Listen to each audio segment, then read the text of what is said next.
My intervention today is focused on two main issues. The first one would be the role of the civil society in creating the national strategies in 2012. And the second is basically the monitoring process, the level of both the EU institutions, but also the level of the Roma civil society.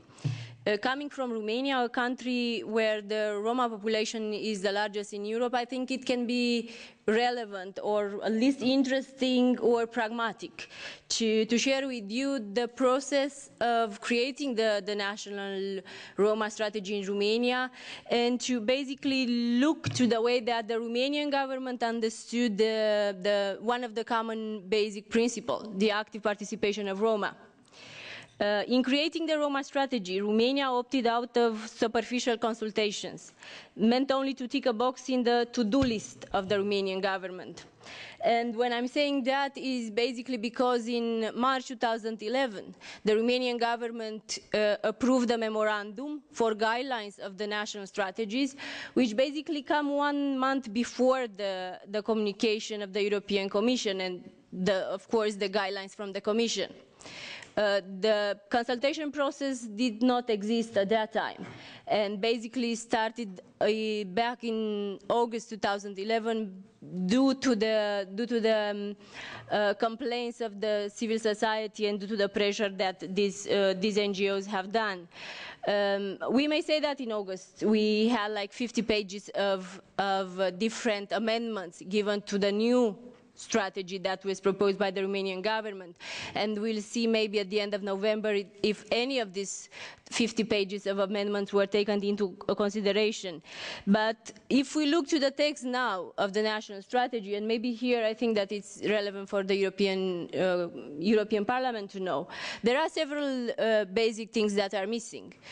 We lack budgets, we lack specific responsibilities of the central government, but also means how these responsibilities will be given to the local authorities and the local level. And at the end of the day, we have no indicator and targets. And if we have a closer look to the European Commission communication in April 2011, we'll see that basically the Commission speaks about the importance of identifying some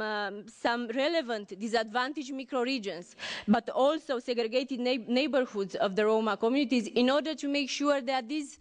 strategies we refer to these people, but also to other types of communities that are clearly mentioned by the communication of the Commission. Therefore, I dare to say, and it is basically, I think that the mandate of Romani Cris to be as open as possible. I dare to say that the European Union is preparing for the next big failure in relation to the Roma integration, unless in the process of creating these national strategies, the European Commission is well equipped with sufficient power to reject the national strategies that do not fulfill the criteria and do not actually refer to the needs of the Roma communities. We strongly believe, basically, that the European Commission has to urge the government to follow all necessary steps in order to adopt these strategies and to be result-oriented, which, at least in Romania at this stage, it is not. The national strategies not complying with the approaches and guidelines promoted by the European Union has to be revised. And I think it is the role of the European Parliament, and I hope our colleagues here in the panel will help us, that through their relevance committee to conduct their own assessment on the quality of the national strategies. And I focus a lot on the creation of the strategies because I think it is a very crucial moment for the Roma communities. And unless we have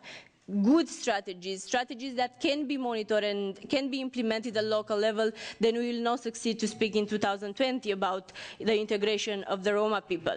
The second topic of my presentation is basically looking to the monitoring and evaluation process. And I have to say again from the experience in Romania that the previous 10-year strategy that we implemented in our country at the level of monitoring and the level of the evaluation, the way that the government proceeded was that very often they would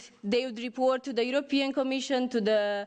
UN bodies, to the Decade of the Roma Inclusion, the projects of the Roma NGOs. And of course, we have a contribution to the integration of the Roma situation, but the question is, what are exactly the measures that the government has had done in the last 20 years? And I think that for the next 10 years, there is a strong need at the national level for a permanent, but also transparent platform of dialogue with the Roma civic society in order to revise the mechanism, to look at empowering Roma and also combat the anti-Roma actions at local level, but also at central level. As the member states are already taken an obligation to give the Roma non-discriminatory access to education or employment, as it is already mentioned in the RAISE directive, the implementation of this directive shall be one of the main instruments for measuring the integration of Roma in the member states. And of course, the Fundamental Rights Agency, the UNDP, and the other bodies that will monitor the implementation of the strategies at national level, they will look to data, they will look to statistics. That I think beside the statistics is very much important to look to the cases of discrimination, to look to the situation when in a country like Romania in 2011 we have persons, Roma persons, who are beaten by the police and they die. And the response of the government is not the normal one, which is like combating the anti-Roma feelings in the country. And indeed, because we are with the Europe, again at the panel with the European Parliament, I think that the Parliament can have a unique role in monitoring the realization of rights of the citizens in the European Union, and has to continue previous initiatives that were done in relation to the Roma inclusion, but also in relation to anti-Roma actions that were taken even by different states, members of the Union. I think that the European Parliament should include, and I'm sure that it will be like this in their annual report on the respect of fundamental rights, the situations of the Roma, as well as the report on the implementation of 2020 strategy. Maybe it is the case that the European Parliament itself to launch based on the previous on the data provided by the Fundamental Rights Agency, but also by the Roma civil society, an own report, an own initiatives of Roma, analyzing in details processes related to the implementation of the strategies. Then I'll just have, if the moderator allowed me, just few words about the role of the civil society. And I think that we have to be very honest and say that even at the level of the Roma civil society, we face a lot of problems, in a sense that many of the watchdog NGOs, many of the human rights NGOs disappeared. And instead of having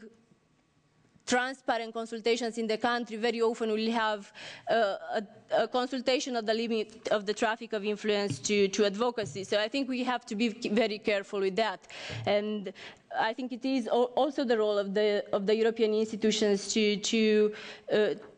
contribute to a transparent dialogue with the Roma society, civil society.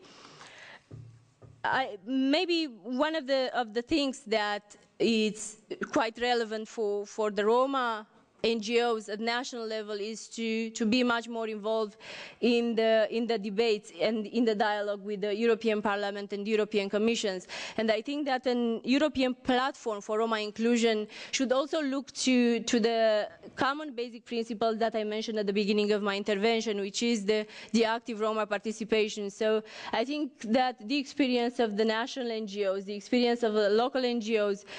working with cases of discrimination, working with Roma population has to be also debated in the platform. Thank you so much.